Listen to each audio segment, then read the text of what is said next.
ایک سوال کرنا چاہتا ہوں کہ لائف انشورنس جو لوگ کرواتے ہیں آیا اسلام میں اس کی اجازت ہے یا نہیں؟ اصل میں یہاں اس کو کہوں گا آپ سے کہ ایک تو ہمارے ہاں جو اس وقت انشورنس کا نظام ہے وہ لازماً گتھا ہوا ہے سود کے ساتھ، لہذا اس شکل میں جو اس وقت انشورنس ہو رہی ہے وہ تو حرام ہے، اس کے حرام ہونے میں کوئی شک نہیں ہے۔ البتہ یہاں پر پیور انشورنس کی بات اگر کی جائے جس کے اندر کہ کوئی سودی معاملہ نہ ہو، کیونکہ وہ پھر انویسٹ کرتے ہیں اور اس کا بھی پھر وہ جو ہے وہ نفع دیتے ہیں، وہ سب کچھ ہے، وہ سارا معاملہ ہے۔ اسی لیے جس نے کوئی بڑا بینک بنایا اس نے 7 انشورنس کمپنی بنا لی، حبیب بینک بن گیا، حبیب انشورنس کمپنی بن گئی، وغیرہ وغیرہ۔ آدم جی بینک تھا، آدم جی انشورنس بن گئی۔ البتہ یہ ہے کہ جہاں تک ایک مثلاً یہ کہ ایک انشورنس اس طرح کی ہے کہ چند تاجر جو ہے وہ بیٹھ کر طے کر لیتے ہیں کہ بھائی ہم اتنا ماہانہ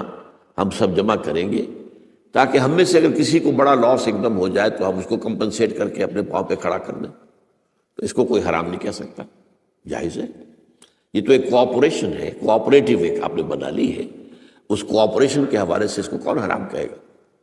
یہ لائف انشورنس کا معاملہ جو ہے اس میں آ جاتا ہے ایک چانس اس نوعیت کا کہ آپ نے انشورنس کرائی ہے، 10 لاکھ کی انشورنس لی ہے، آپ نے ابھی 2-3 پریمیمز ان کے دیے ہیں کہ آپ کا حادثہ کے اندر انتقال ہو گیا، اب اتنے پیسے آپ کو مل جائیں گے، یہ آپ نے how did you earn it? تو شریعت کے جو بھی جائز ذرائع ہیں ارننگ کے ان میں کسی میں یہ فال نہیں کرتا، یہ تو چانس کی بات ہو گئی، جیسے جوئے کے اندر چانس ہوتا ہے، آپ کا داؤ لگ گیا تو آپ کو جو ہے وہ 12 ہو گئے، اور نہیں تو ظاہر بات ہے کہ آپ کی اپنی رقم بھی گئی۔ اسی طریقے سے یہ ہے کہ اگر وہ آپ نے جتنا بھی رقم جو ہے دی ہے وہ ہو سکتا ہے کہ وہ آپ بالکل ٹھیک ٹھاک اس وقت تک رہیں۔ میں پورے نظام کو چونکہ جانتا نہیں ہوں، اس لیے میں اس میں رائے ویسے دیا نہیں کرتا، اس میں میرے بیٹے سے آپ ذرا بات کر لیجیے کہ کسی وقت آ کر جنہوں نے PhD کے کورسز مکمل کیے ہوئے ہیں اسلامک اکنامکس میں، عاطف وحید، تو وہ ہمارے وہاں قرآن اکیڈمی میں بیٹھتے ہیں، تو کبھی دل میں آ کے بات کر دیجئے۔ لیکن یہ چند باتیں وہ تھیں جو میں نے آپ کے ساتھ جو میرے سامنے واضح تھی وہ میں نے واضح